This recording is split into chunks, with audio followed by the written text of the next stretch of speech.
Tem dias que eu acordo com uma esperança demencial.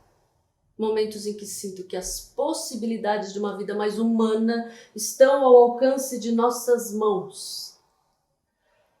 Hoje é um desses dias. A vida simples, humana, ainda está viva. O ser humano não é feito só de morte, mas também de vontade de viver. Nem só de solidão, mas também de comunhão e amor. Peço a vocês que paremos para pensar na grandeza que ainda podemos pretender, se ousarmos avaliar a vida de uma outra maneira. Estamos assistindo a uma total falência da nossa sociedade. A cada hora que passa, o poder se concentra e se globaliza. 20 ou 30 empresas, como um selvagem animal totalitário, têm o mundo em suas garras. Continentes mergulhados na miséria, junto a altos níveis tecnológicos. Assombrosas possibilidades de vida a par de milhões de pessoas, sem emprego, sem casa, sem assistência médica, sem educação. A maioria das pessoas são empregadas de um poder abstrato. Há empregados que ganham mais, outros que ganham menos. Mas quem é que toma as decisões? Esta é uma pergunta que todos nós temos de nos fazer até escutarmos na alma a responsabilidade a que somos chamados. Tem-se particular horror ao fracasso. Oculta-se qualquer arranhão no bem-estar por medo de ficar excluído, eliminado da existência ou de não obter likes. Tamanha é a dificuldade que o ser humano atual tem de superar as tormentas da vida, de recriar a existência depois das quedas. Não é possível vivermos em comunidade quando todos os vínculos estão baseados na competição. Não podemos nos enganar. A competição é uma guerra, não armada. E como toda guerra se baseia no individualismo que nos separa dos demais, os outros se tornam os rivais a combater. O salve-se quem puder não é apenas imoral, é insuficiente. O pior é essa velocidade vertiginosa. Nessa vertigem nada frutifica, nem floresce. As pessoas adquirem um comportamento robotizados. Nas ruas, as pessoas andam apressadas, sem se olharem, preocupadas em cumprir horários e resolver o máximo de coisas que puderem nas poucas horas livres que o trabalho nos deixa e ameaça a nossa humanidade. Vivendo como uma máquina, seremos aniquilados. E essa vertigem da velocidade já está assimilada em nossos corações, que pulsa num ritmo de urgência para que tudo passe rápido e não permaneça. E não nos damos conta de que é no exato instante, no aqui e agora, é que se encontra a vida. A serenidade, uma certa lentidão, é tão indissociável da vida como a sucessão das estações para as plantas. A grande solidão que nos assola não seria uma das tragédias de toda essa velocidade e eficiência? Gandhi era um convicto de que o ser humano não poderá conquistar a sua liberdade exterior enquanto não conseguir desenvolver a sua liberdade interior. As pessoas evitam tomar decisões no sentido de humanizar a própria vida, por medo de perderem seus empregos e virem a engrossar aquelas multidões que correm aflitas em busca de um trabalho que as salve, que as impeçam de cair na miséria. Mas nós não tivemos tempo para nos adaptarmos a estas bruscas e poderosas transformações baseadas nos excessos. E não seria arriscado dizer que as doenças modernas são um sinal disto. À medida que vamos nos relacionando de maneira mais abstrata, Vamos nos afastando do coração das coisas. E uma indiferença metafísica se aposta de nós enquanto entidades sem sangue e sem nome tomam o poder. Tragicamente, estamos perdendo o diálogo com os demais e o reconhecimento do mundo que o rodeia, quando é nele que se dá o encontro, a possibilidade do amor, os gestos supremos da vida. As palavras, a mesa, inclusive as discussões ou brigas, parecem substituídas pela visão hipnótica frente às telas luminosas que nos enfeitiçam e causam em nós o mesmo efeito que nos insetos. Por isso ficamos atordoados e não conseguimos nos afastar delas. E mesmo quando não encontramos nada do que procuramos, continuamos lá, incapazes de nos levantar e de fazer algo de bom. Muitas vezes me espantei ao perceber como enxergamos melhor as paisagens no cinema do que na realidade. O paradoxal é que essa tela nos dá a sensação de estarmos ligados ao mundo inteiro, quando na verdade ela nos rouba a possibilidade de convivermos de fato com ele. E, o que é igualmente grave, nos paralisa, nos imobiliza. Estaremos perdidos se não revertermos com energia essa tendência que nos reduz a adoradores de tela, o que idiotiza as crianças que já não brincam nos parques. Já é quase impossível encontrar um café ou um restaurante que não tenha uma ou várias televisões ligadas ao mesmo tempo, que nos atordoa e nos obriga a conversar aos gritos. Eu me pergunto se as pessoas percebem o mal que o barulho nos faz. Já provaram que o volume elevado primeiro prejudica a memória, depois enlouquece e finalmente mata. Assistir a tudo isso com indiferença também nos mata. Aos poucos. Cada vez que perdemos um verdadeiro encontro, algo se atrofia em nós.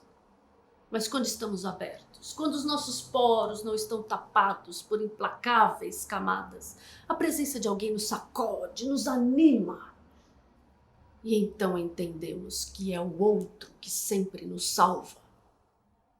Mas nas ruas, nas lojas, nas infinitas filas dos guichês, sabemos abstratamente que estamos lidando com outras pessoas. Na realidade, tratamos os demais como tantos outros seres informáticos e funcionais.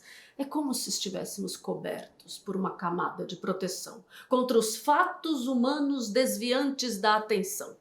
Os outros nos atrapalham, nos fazem perder tempo. A humanidade carece de ócio, em grande parte porque nos habituamos a medir o tempo de maneira utilitária, em termos de produção. E a nossa avançada sociedade deixa de lado quem não produz.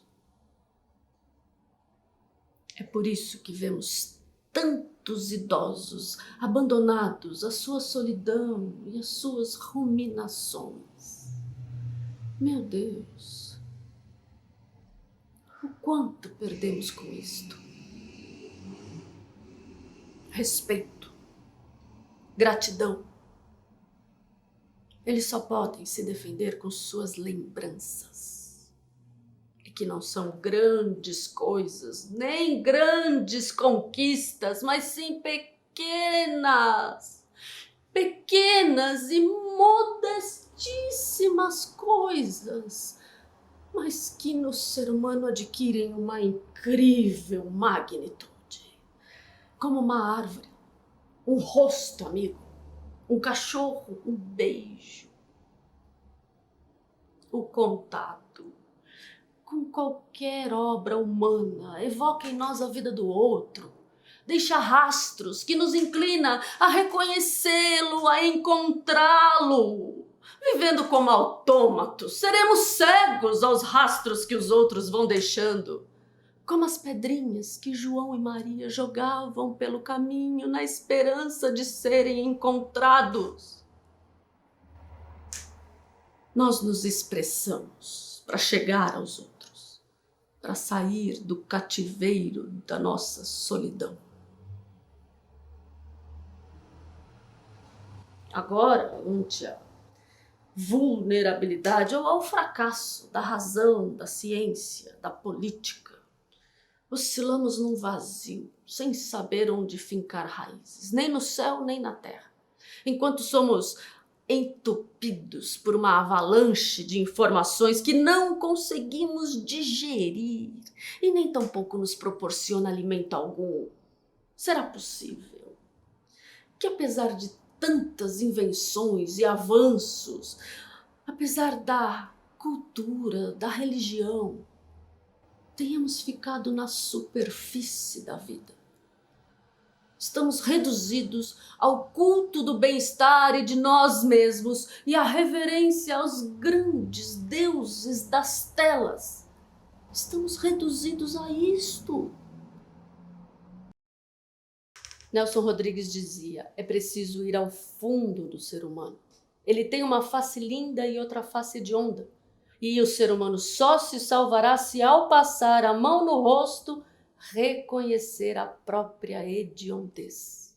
Sim, a bondade e a maldade são para nós inapreensíveis, porque ocorrem em nosso próprio coração. São, sem dúvida, o grande mistério. Agora eu pergunto: que máscara colocamos? Ou que máscara nos resta quando achamos que estamos sozinhos, que ninguém mesmo nos observa, nos escuta, nos controla? Quem sabe o caráter sagrado deste instante se deva que estamos de frente à divindade, ou pelo menos de frente à nossa própria e implacável consciência.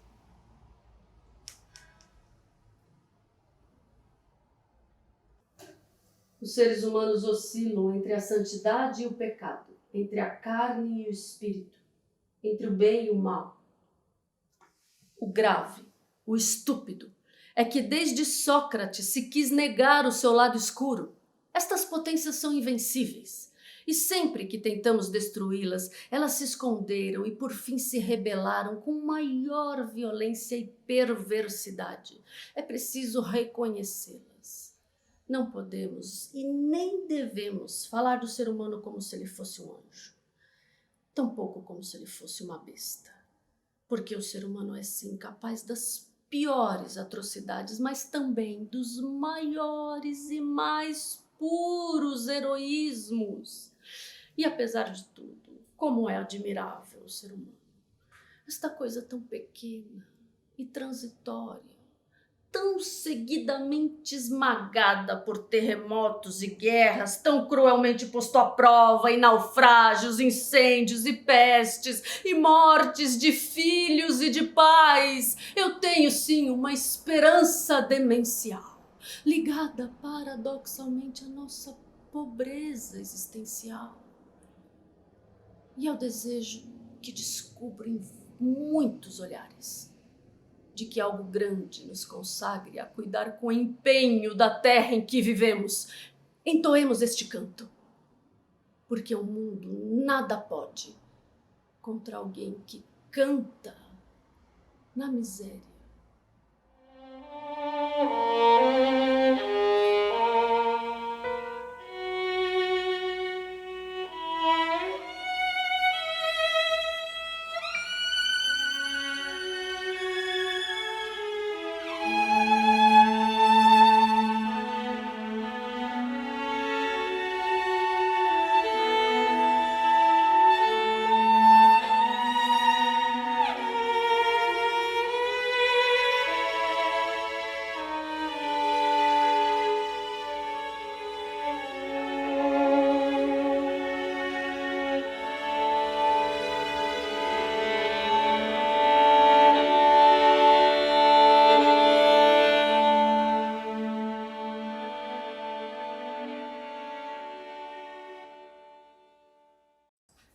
Coach, Agile Coach, corrupção deslavada, fake news, terraplanistas, movimentos anti-vacina, uberização, delimitação do lugar de fala, nuvens de gafanhoto, pandemia, isolamento, desemprego, fome, aumento da violência doméstica contra mulheres, idosos e deficientes. Novo normal. Estaremos a caminho de uma nova Idade Média? Eu sou uma mulher em crise. Crise da meia-idade. Pode ser, pode ser. O fato é que o mundo anda muito estranho. Parece tudo fora do lugar. Parece tudo errado, de alguma forma errado. Depois de tantas lutas, as relações de trabalho estão chegando em níveis catastróficos. Os atendimentos cada vez mais robotizados. As notícias cada vez mais mentirosas. E as relações humanas? Cada vez mais superficiais e distantes. As redes sociais ora revelam, ora disfarçam uma patologia que está instalada.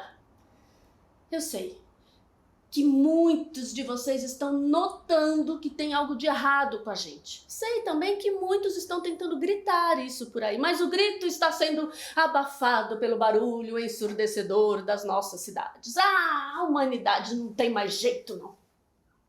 O homem é o lobo do homem. O inferno são os outros. É o que eu penso. É o que eu pensava.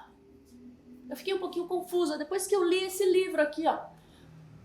A Resistência, do senhor Ernesto Sábato. Este senhor viveu praticamente todo o século XX.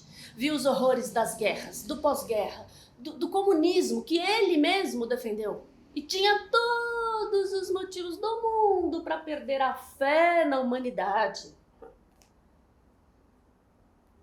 Olha que eu preferia ter vivido tudo essas guerras do que ser atendida por um chatbot. Eu tenho uma raiva de chatbot.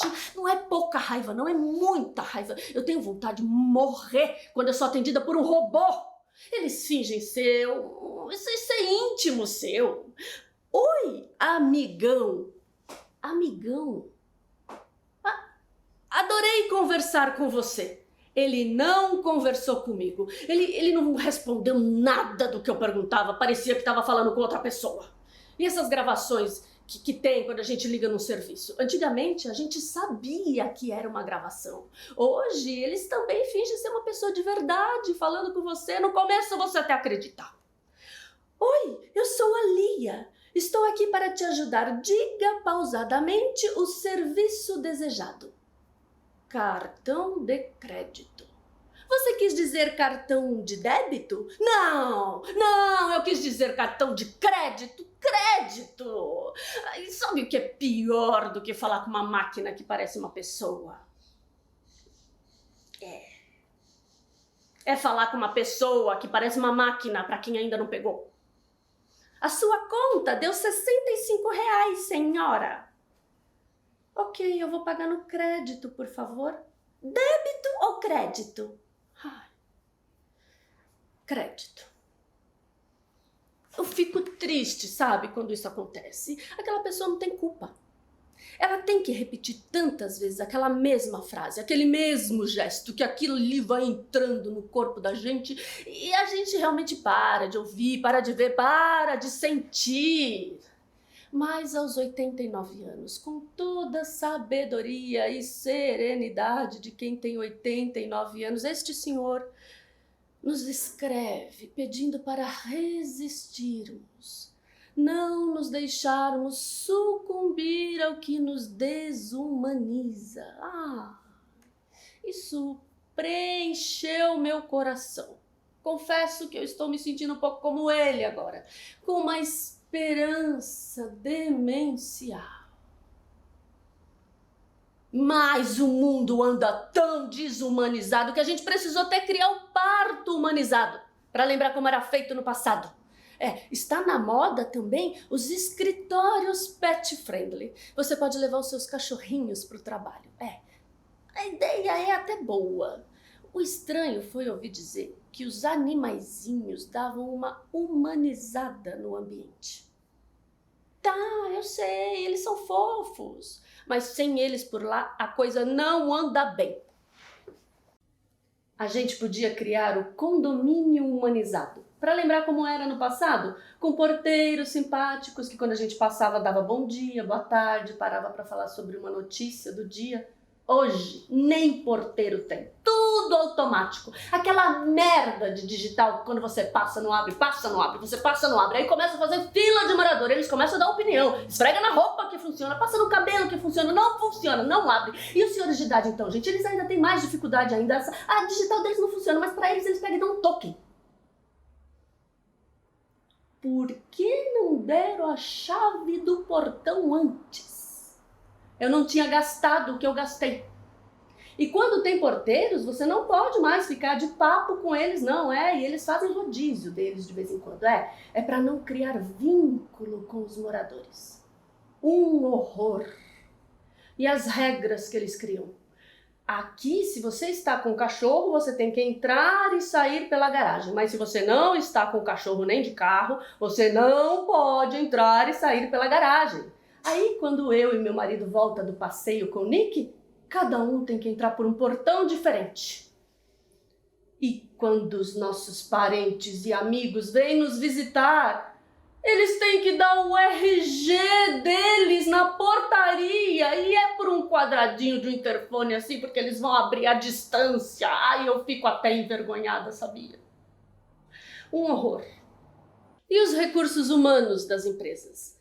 É tanta gente procurando emprego e as empresas com aquele discurso safado de fazer mais com menos, que mais da metade do processo de seleção já é tudo automático.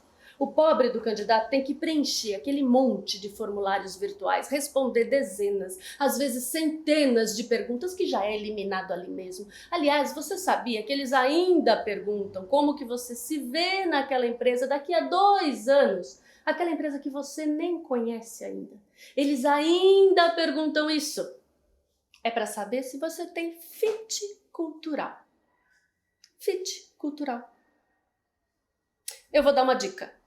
Incluam nas perguntas se aquele candidato é responsável por pagar as próprias contas. Se a resposta for sim, garanto que ele tem um ótimo motivo para se encaixar na cultura da empresa.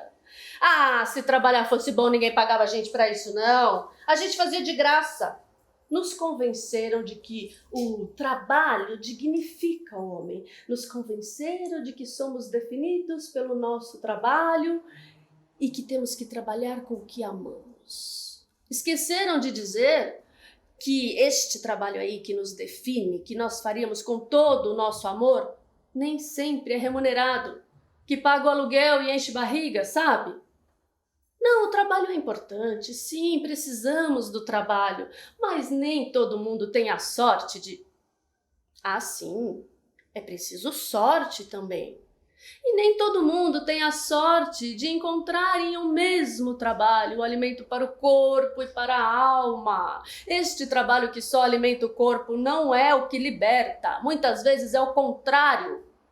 Outra coisa que está na moda também é colocar na descrição das vagas de emprego que todos os funcionários daquela empresa são uma grande família.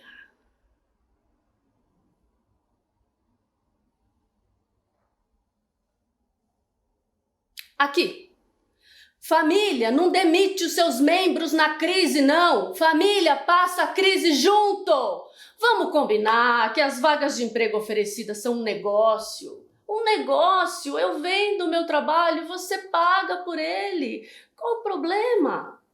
Só que o que está à venda é o meu corpo, os meus braços, as minhas mãos, a minha mente e até um pedaço do meu coração. A minha alma. Não! Em breve, teremos que humanizar também os restaurantes. Estão querendo acabar com os garçons. Você chega, entra, tem um tablet ou um QR Code na sua frente que você escaneia com o seu celular, já vê o cardápio e já pede por ali mesmo.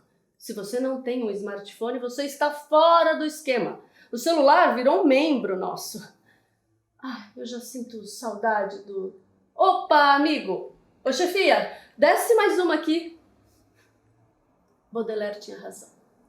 É preciso estar sempre bêbado, de vinho e poesia.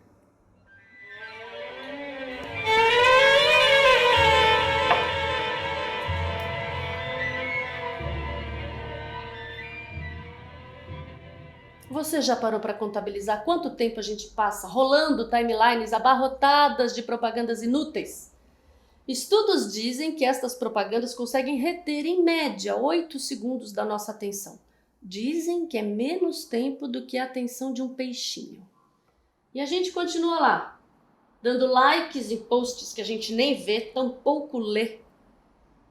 Invejando ou desdenhando posts de amigos, postando fotos de ipês floridos que a gente mais vê pela tela do celular, mesmo estando em frente a eles, respondendo com ódio, comentários de ódio, brigando em grupos de WhatsApp. E você já parou para contabilizar quantas vezes a gente diz para amigos e parentes: vamos marcar, hein? E nunca marca?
Eram prazos e mais prazos, relatórios, reuniões, reclamações de clientes. Temos que inovar, temos que inovar. Antes da concorrência, era fila no elevador, fila para atravessar a rua, fila no restaurante.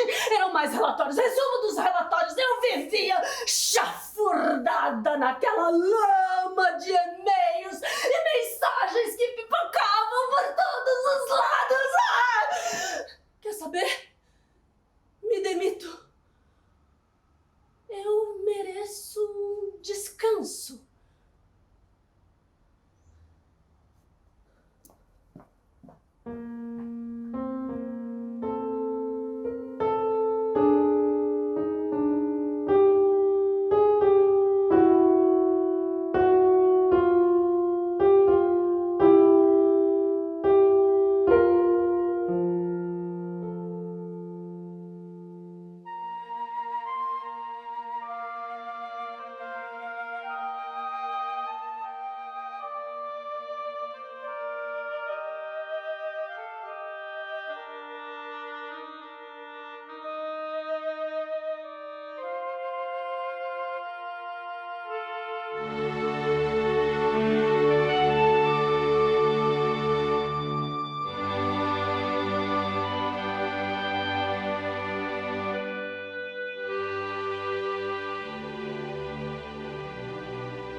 Ai, eu estou descansando há 2 anos.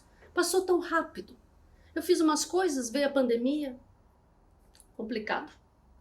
Tem hora que bate um sentimento de culpa, sabe? Parece que eu ando assim nas ruas em horário comercial e as pessoas estão olhando pra mim querendo dizer assim: você vive do quê, hein? Não trabalha não? Aí eu já me pego logo respondendo: o que foi? Você tá pagando as minhas contas? Mas aí eu lembro que a pessoa não falou nada, que é coisa da minha cabeça. O que é engraçado é que às vezes eu olho para as pessoas fazendo essa pergunta. Esse cara vive do quê? Todo dia correndo na ciclofaixa às 4 da tarde. Sabe o que é isso? É a ditadura da produtividade. A gente precisa estar sempre produzindo. E tem que ser coisas que as pessoas vejam, elas precisam saber, elas precisam conseguir contar. Se você não está produzindo nada, você é um vagabundo. E tem a ditadura também da felicidade. A gente precisa estar sempre feliz. Ninguém gosta de quem não está feliz. Agora, quem é que consegue passar o tempo inteiro feliz? Porque se tem alguém que consegue passar o tempo inteiro feliz, essa pessoa ou é uma imbecil, ou é uma mentirosa. Isto não é humano. Às vezes a gente tá triste. Mas no Instagram só vejo gente feliz. Curtindo a vida doidado, com taças de vinho na mão. Aquelas fotos de pratos à la francesa, aqueles cafezinhos com desenhinhos, paisagens lindas ao fundo. Quando não são paisagens, são estantes de livros, que aliás, gente, eu vou te dizer, já está ficando até brega. Olha aqui, eu li um monte de livros que estava na fila e eu não conseguia. Isso não conta, não. Eu fiz um monte de coisas, tá? Mas eu procrastinei também. Eu tive preguiça. Teve dias que eu dormi até tarde. Teve dias que eu não tive paciência para tomar banho. Não tive paciência para tomar banho. Quem dera ouvir de alguém a voz humana que postasse não um pecado, mas uma infâmia, que postasse não uma violência, mas uma covardia. Não, são todos o ideal. Onde há neste largo mundo alguém que me confesse que uma vez foi vil? Ó, princesas e príncipes, minhas irmãs e meus irmãos, estou farta de semideuses. Estou farta de filtros nas fotos, nas palavras, nas caras.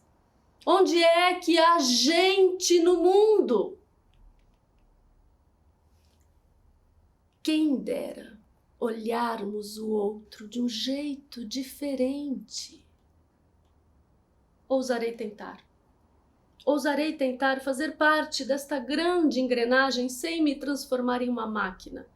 Eu me recuso a viver para trabalhar enquanto eu deveria trabalhar para viver, como gente, não como uma peça de uma máquina desgovernada que atropelará a todos nós. Eu esqueci grandes trechos da vida, mas eu ainda sinto o calor dos encontros, dos abraços, dos que caminharam ao meu lado, dos sorrisos e das lágrimas francas. E também o de vocês que me assistem e que me ajudarão a resistir.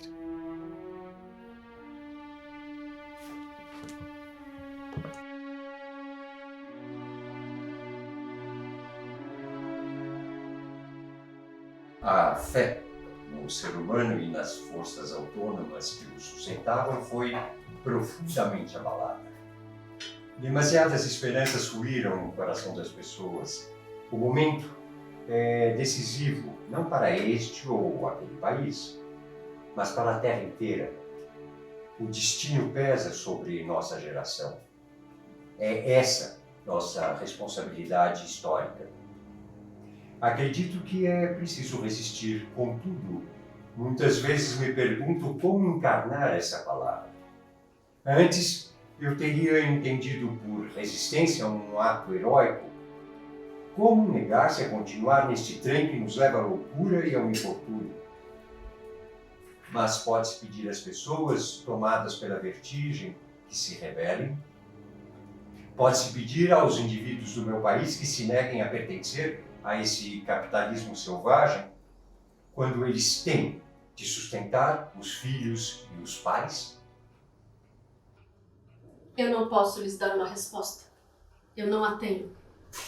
Se eu a tivesse, sairia por aí feito o exército da salvação, proclamando-a nas esquinas com urgência. Mas não.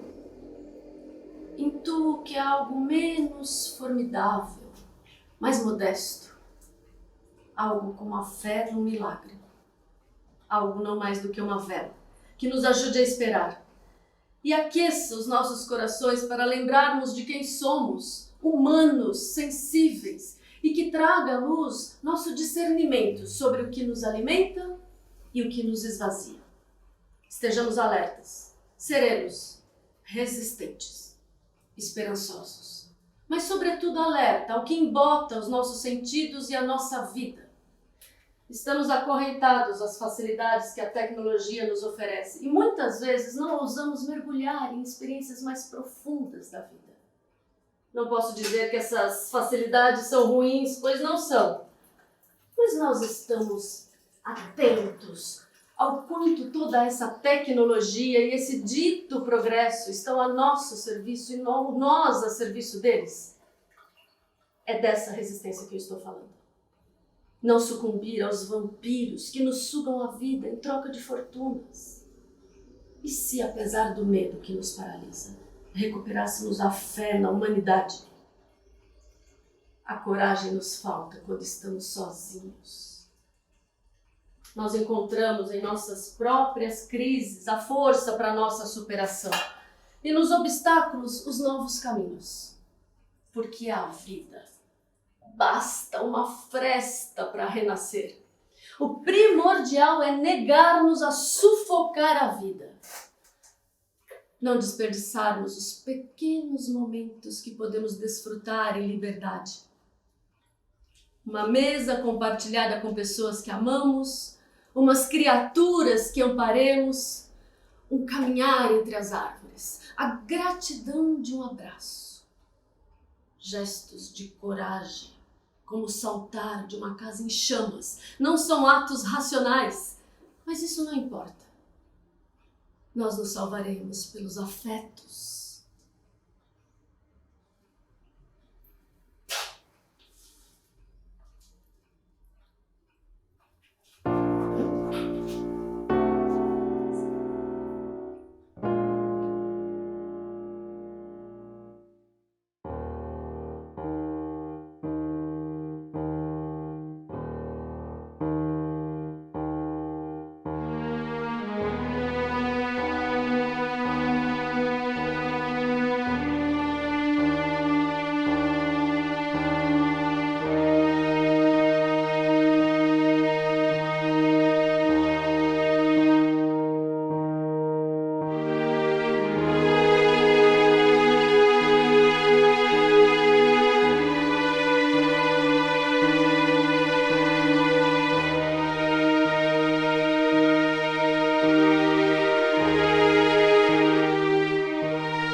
Música